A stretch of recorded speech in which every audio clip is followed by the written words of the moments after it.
In December 1948, something extraordinary washed ashore on an Australian beach. A well-dressed man lay dead at dawn on Somerton Park Beach in Adelaide. Locals spotted him propped against a seawall at exactly 6:30 a.m. His suit was pristine, his shoes polished, his tie perfectly knotted.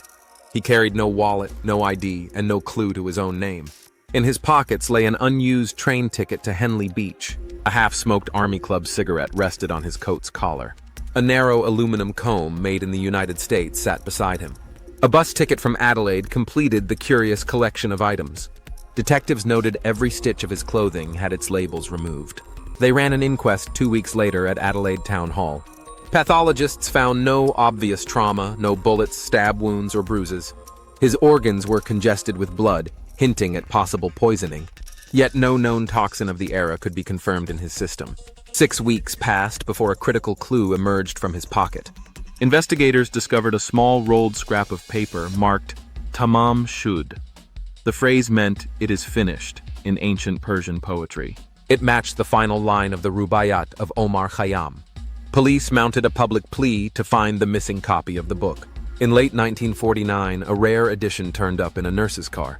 Inside its back cover lay faint indentations of an undeciphered code. Cryptographers and hobbyists have tried and failed to crack that cipher.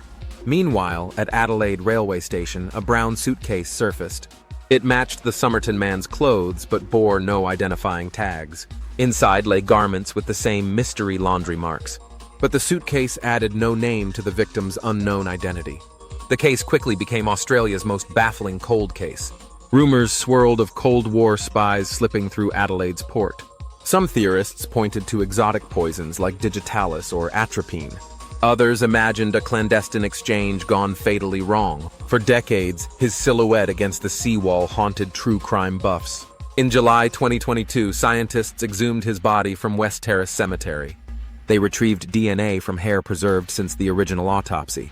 Genetic genealogists traced distant relatives through public family trees.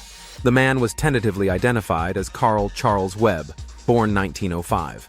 Webb worked as an electrical engineer and traveled frequently alone. Official law enforcement has yet to fully validate the genetic match. Yet this breakthrough offers the closest thing to a name in 75 years.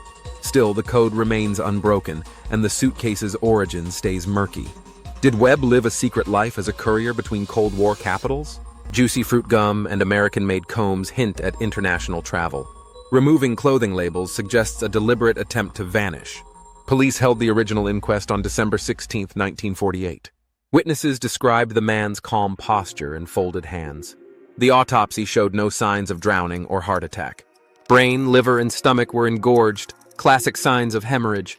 But forensic science of the time lacked tools to identify modern poisons. In 1949, detectives revisited pharmacy records for suspicious sales. No record linked a buyer to lethal doses of any known toxin. Public tip lines flooded with thousands of leads and theories. Detectives pored over global passport records without success. Sir Leslie McLaughlin, lead investigator, called it darkly mysterious.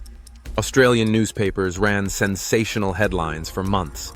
Fans dubbed him the man who never was. Amateur sleuths attempted to decrypt Tamám Shud for decades. Some believe missing book pages hold the real key. Others insist the code was random, not a true cipher.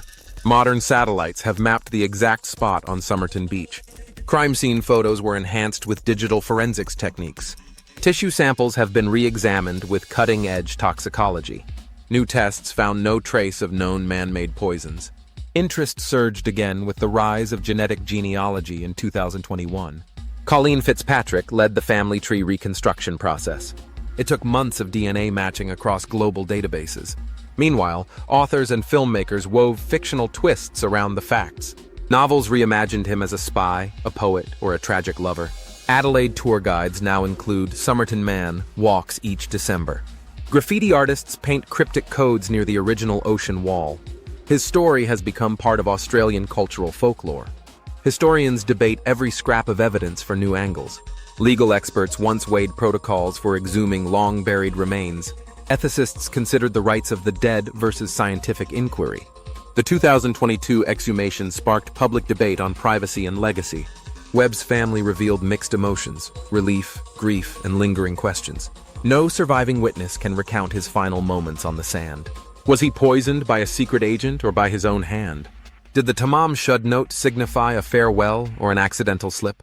What connection did the suitcase have to his last train ride? Australia in 1948 stood at the cusp of post-war uncertainty. Somerton Beach became an unlikely stage for an international mystery. Even today, the Somerton Man challenges our need for answers. He proves how a single scrap of paper can spark century-long intrigue. The case shows that some histories float just beyond our grasp. In an age of digital footprints, his analog enigma feels unique. No email records, no social media profile, only a suit and a poem. His peaceful death on a sunlit shore conceals decades of questions. Every new technique rebuilds hope for final closure. But until the code is cracked, his true identity remains in shadow. Next time you stroll a deserted beach, imagine a figure lying still. Picture the Somerton Man, nameless yet immortalized by mystery. If you could ask him one question, what would it be? Share your theories in the comments. Let's solve this cold case together. If this story intrigued you, hit like and subscribe for more. Ring the bell to join our next deep dive into history's strangest unsolved mysteries. Thanks for watching, and stay curious wherever mystery awaits.